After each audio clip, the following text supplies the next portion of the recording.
The Mona Lisa, the Pietà, the girl with a pearl earring. For a score of centuries, artists enriched Western society with their works of astonishing beauty. The Night Watch, the Thinker, the Rocky Mountains. Master after master, from Leonardo to Rembrandt to Bierstadt, produced works that inspired, uplifted, and deepened us. And they did this by demanding of themselves the highest standards of excellence, improving upon the work of each previous generation of masters, and continuing to aspire to the highest quality attainable. But something happened on the way to the 20th century. The profound, the inspiring, and the beautiful were replaced by the new, the different, and the ugly. Today, the silly, the pointless, and the purely offensive are held up as the best of modern art.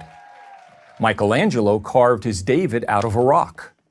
The Los Angeles County Museum of Art just offers us a rock. A rock. All 340 tons of it.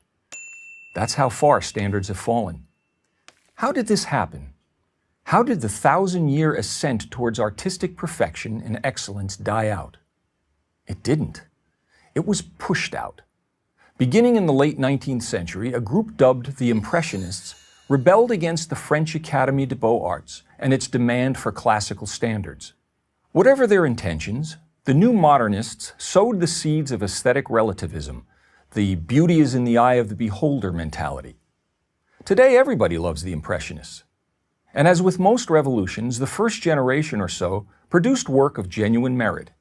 Monet, Renoir, and Degas still maintained elements of disciplined design and execution. But with each new generation, standards declined until there were no standards. All that was left was personal expression. The great art historian Jacob Rosenberg wrote that quality in art is not merely a matter of personal opinion, but to a high degree objectively traceable. But the idea of a universal standard of quality in art is now usually met with strong resistance, if not open ridicule. How can art be objectively measured? I'm challenged. In responding, I simply point to the artistic results produced by universal standards compared to what is produced by relativism.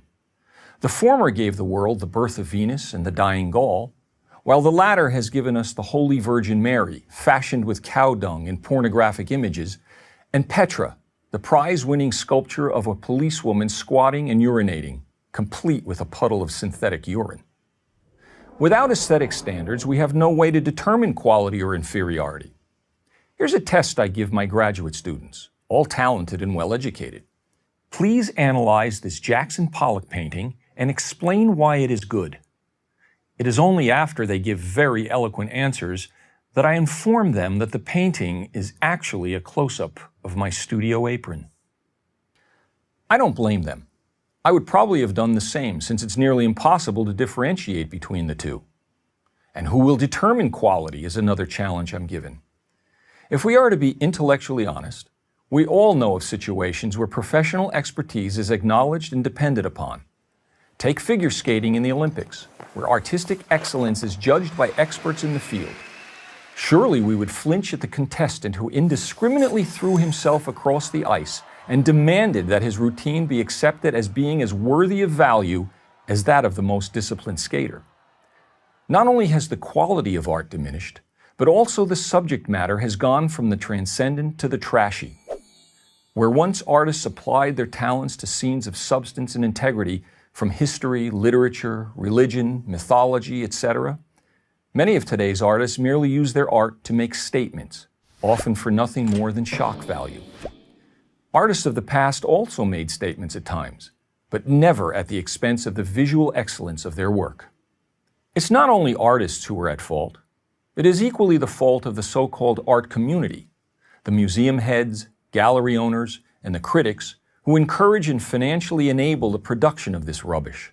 It is they who champion graffiti and call it genius, promote the scatological and call it meaningful. It is they who, in reality, are the naked emperors of art, for who else would spend $10 million on a rock and think it is art? But why do we have to be victims of all this bad taste? We don't. By the art we patronize at museums or purchase at galleries, we can make our opinions not only known but felt. An art gallery, after all, is a business like any other.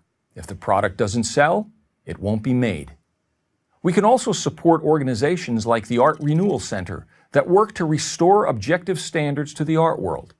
And we can advocate the teaching of classical art appreciation in our schools. Let's celebrate what we know is good and ignore what we know is not. By the way, the white background you see behind me is not simply a white graphic backdrop. It is a pure white painting by noted artist Robert Rauschenberg at the San Francisco Museum of Modern Art. I'm Robert Florzak for Prager University.